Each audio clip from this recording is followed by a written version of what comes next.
Samuel Eto'o, légende du football camerounais, se tenait sur son balcon, observant les lumières scintillantes de Yaoundé. La gloire des terrains verdoyants semblait lointaine, éclipsée par les souffrances de son peuple.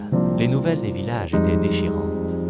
Famine, maladie, désespoir. Les cris silencieux des nécessiteux résonnaient dans son cœur. Il avait conquis le monde avec son talent. Mais pouvait-il vaincre la misère qui rongeait sa nation? Des amis lui conseillaient de rester à l'écart, de protéger son image. Mais la vision des enfants affamés, des visages marqués par la douleur, hantait ses nuits.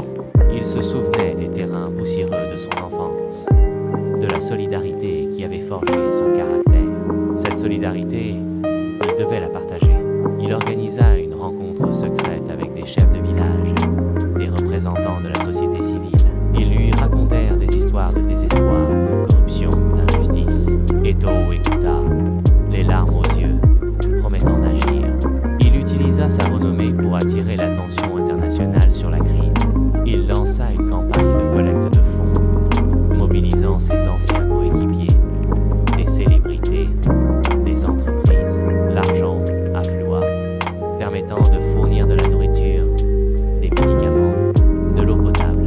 Il finança des projets de développement dans les zones rurales, créant des emplois et redonnant espoir aux populations. Ce ne fut pas facile. Il dut affronter la bureaucratie, la corruption, la méfiance. Mais la détermination d'Eto'o était inébranlable. Il savait que son combat était loin d'être terminé, mais il avait semé une graine d'espoir dans le cœur de son peuple.